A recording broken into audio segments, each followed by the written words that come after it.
sure, man. It's fine. Oh, that just means the audio is a bit delayed, right? No, because we're... It's like we're hearing this stream audio also, but that's fine. So, okay. These are all people that are experienced in doubles. I think Terro is probably the one who's the least likely to like doubles. Why is that? I've heard him say that he doesn't enjoy doubles as much. You know what? I like watching doubles, and I like playing it in theory, but it's just so hectic for me. Yeah, it is. So it is very hectic. I really respect the players that are able to have that that sense to be able to make sense of all this stuff going on here. You know what I mean? Yeah. Because when I'm in the moment, and I think a lot of people have this issue, it's just so much to focus on. Yeah, because normally you're just like staring at your on a 1v1, you're just staring at the other guy, and you're like, okay, well I can look at what he's doing. Yeah. But then if you're doing that in doubles, you're just gonna get you're gonna get jump scared.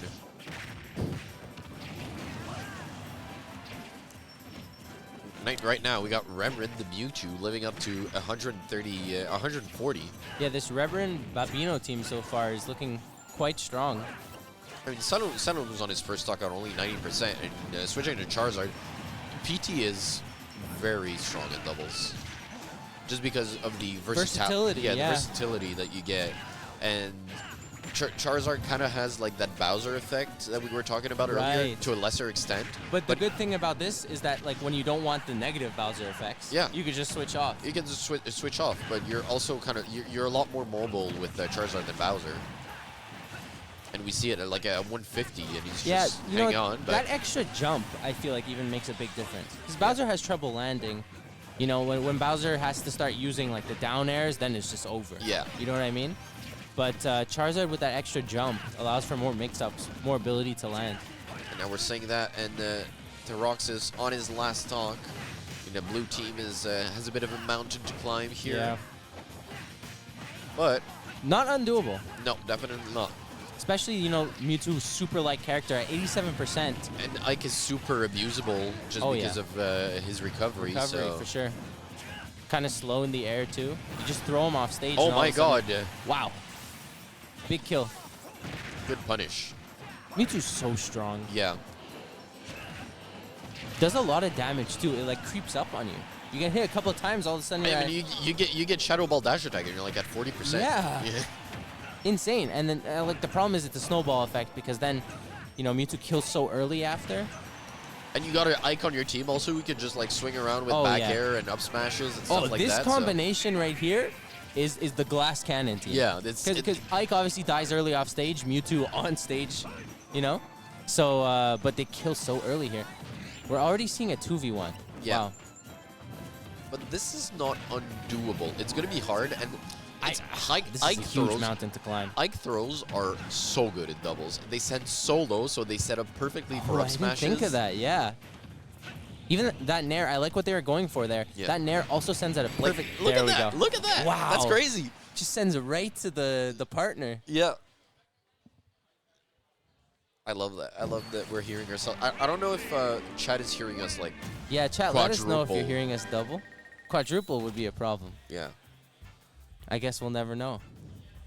I just opened it, so we'll have to see. Oh, nice.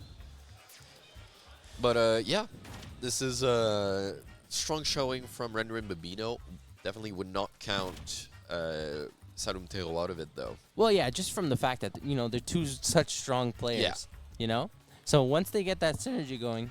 And if you're able to get on a smaller stage, Mewtwo is going to have like a hell of a harder time trying to get away from other players. They need to play to the disadvantages of these two characters because they are very polarizing characters in the sense that they have weaknesses that can be exploited. But if you're not specifically exploiting those weaknesses, game over. You know what I mean? And normally Terro kind of like destroys Babino in singles. Oh, yeah? Like Babino... That matchup's hard. Yeah, he hates Sora.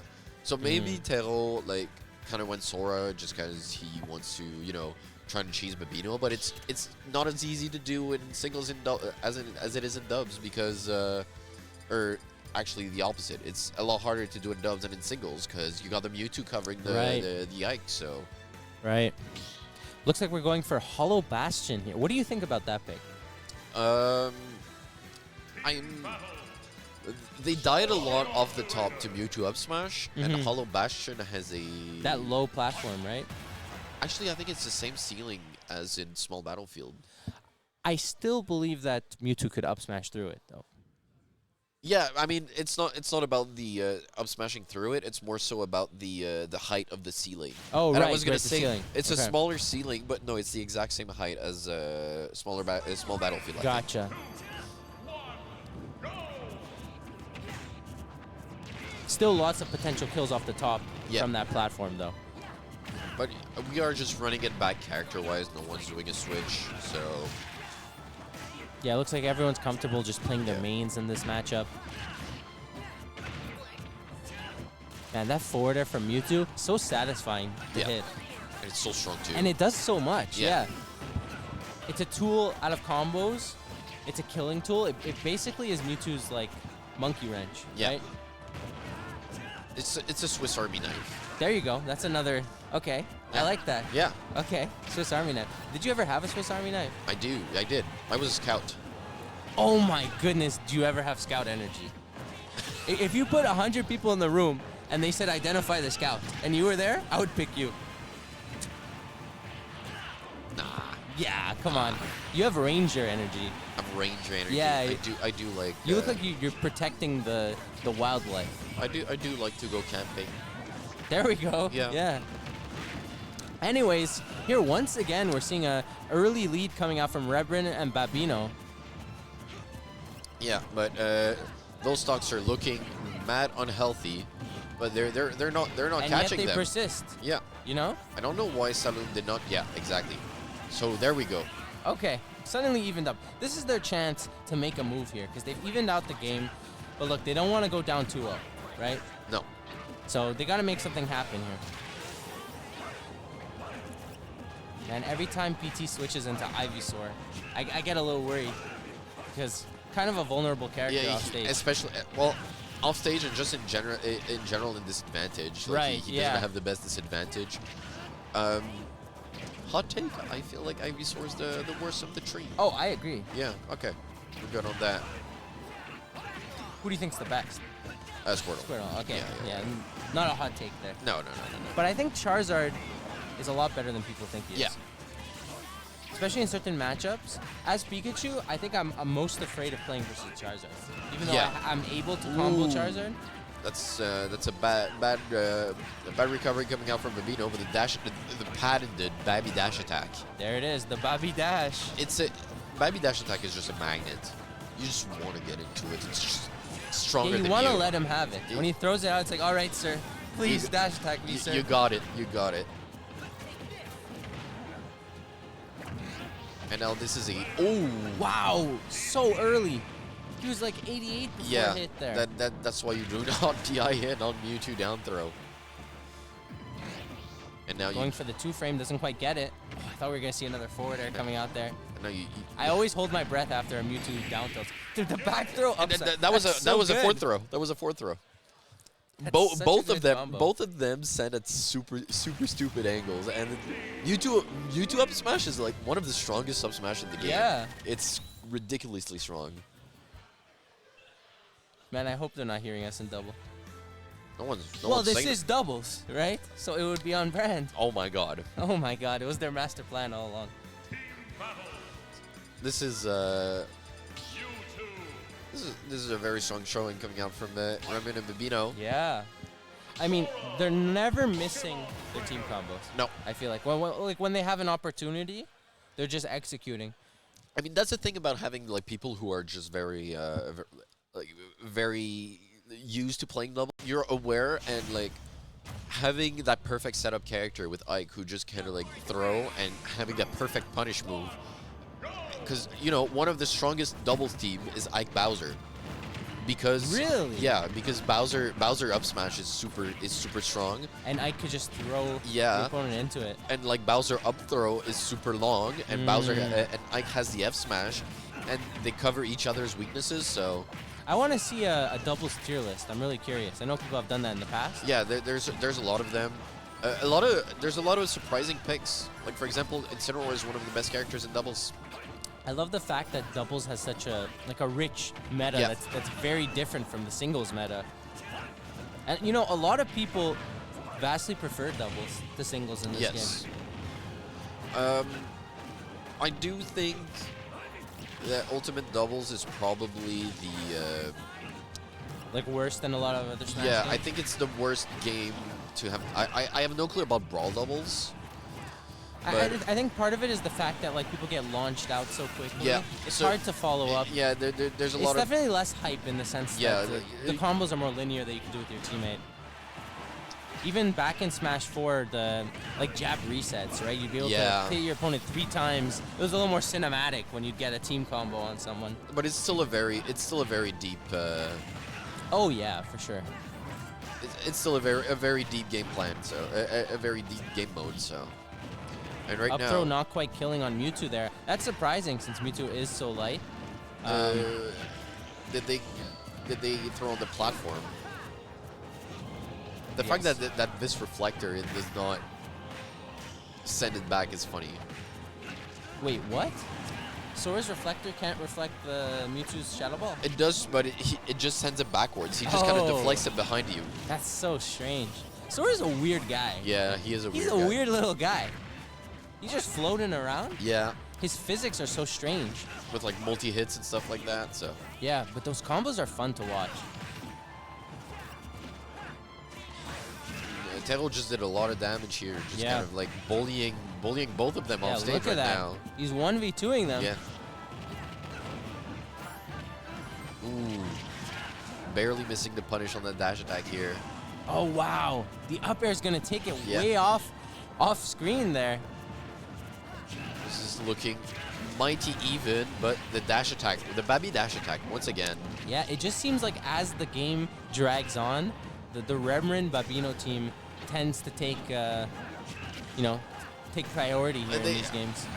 Because I feel like we've been seeing Mewtwo and Ike live to much higher percent than either of them, which is kind of surprising considering you have here like one of the worst character in terms of size to weight ratio. Well, it goes back to what we were saying, right? Like if you're gonna beat Mewtwo and Ike in singles or in doubles, you have to play to their weaknesses. Yeah. If you're not killing Mewtwo early, well then you're just gonna lose the war of attrition. Yeah. You know what I mean? If a Mewtwo's living to 150, 160, you've already lost.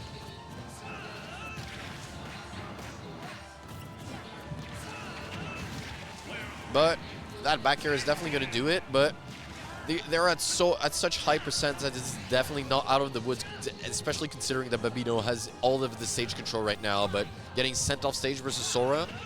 Ooh, really good spacing on the up B, but that could be it. Is he gonna... yeah, he still had his jump. Ooh, nice back throw here. Gonna be able to hit both of them. Babino's still fighting, man. Yeah. And he has a chance. Everyone's basically one strong hit away from death here. This is gonna be very hard to just get back.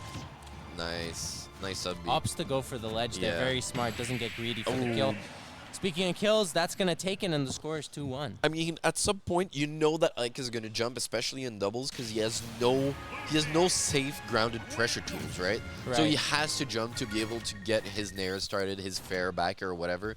So you can just be patient and wait for the jump and just kind of like mental stack against the fact that he's not gonna be able to play grounded unless you're giving him shields. Yeah. Because he's gonna be grounded, but So for sure. Really smart play coming out from Saloum. I'm curious what the stage pick is going to be here now that Remrin and Babino have the chance to counter pick. I mean, I know that this Hollow Bastion is Babino's favorite stage. I don't know how Remrin feels about it. They're going to go to Town and City. Yeah, I was going to say they definitely want some platforms here to get some sneaky early kills. I mean, especially the Mewtwo Ferret ledge on the stage is ridiculously strong. Yeah. I always ban this stage versus Mewtwo. Yeah. And just like back throw and dash attack, and also Ike, like F tilt will kill you at 70 or something. It's something like that. So, especially for Sora, who's also fairly light. For sure. All right, let's get into a game 4 here. Heading to Town and City. We're going to see some early kills for sure. Definitely. And from both sides, because both sides have like very strong hitboxes. Yeah. So...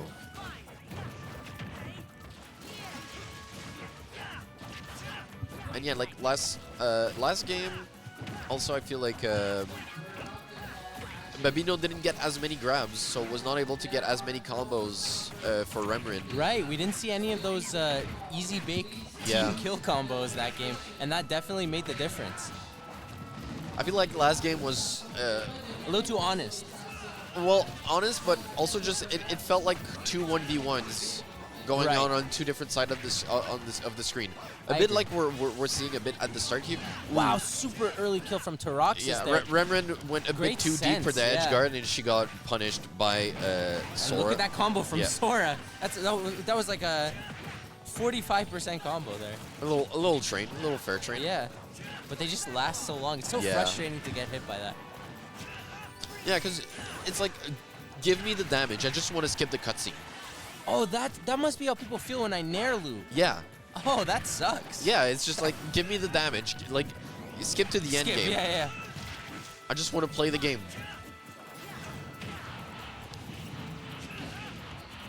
Wow. Babino's recoveries are so creative for a character that has a relatively linear recovery. You have to. To be able to play Ike at this level, like that's what you need to learn. You need to learn how to recover. I always say this, the worse the character's recovery, the better the player is at recovering. Yeah. Yeah, because they have to, or else how do they get to this level? It's not I was terrible at recovering until I picked up Youngling. Yeah, there you go. I'm still terrible at recovering. Youngling has options, though. Yeah, he does, but more than Ike, that's for sure. For sure. I mean, Ike has one of the worst recoveries in the entire game, so... I would say so. It's so interesting how this character's kind of fallen from grace since the earlier times of Ultimate. Definitely, I would say the character's in a healthier state in terms of character design. That nair was ridiculous before. But he's just power crept by the rest of the cast. That as well, for sure. Oh my god. Wow. Down there coming out. Nice save coming out from Terroxas, but that's not going to be enough. I love that, though. Yeah. That was a really good down air conversion from Remrin to set up that kill there. And that swung all the momentum back into Green's favor, who was kind of like trailing. They need to make something happen here. Potentially their last game of the set. Forward throw is going to take it, and now we're back to even. Yeah, back to even. But, wow, oh my god, wow, Jesus. Lots of damage coming out. And all of a sudden, they're at 90% each. That was that's the fastest damage per second? Yeah. Across both of them, they did like 120% in like 2 seconds. And look, there. Oh, almost. That's the first one they missed. I think Terro DI'd up. Okay. To like barely avoid the up. I was gonna say up strong. I am so rival spilled. But yeah, that's gonna be very hard to do from Terro unless he's able to like kind of catch both of them in a combo loop. But that's gonna do it. Baby dash attack. It always hits. Baby dash attack. It always hits. Magnetized, everyone is. Right, oh, yo, Flower Villain in the chat. Shout out to Flower Villain. All right, so Remrin Babino are going to move on. Who are we seeing next? I think we're Little Black Twin Zabumafu action? Maybe, or it might be Kiwi Supergirl Kills versus Bon and Player and Eco. I would assume maybe.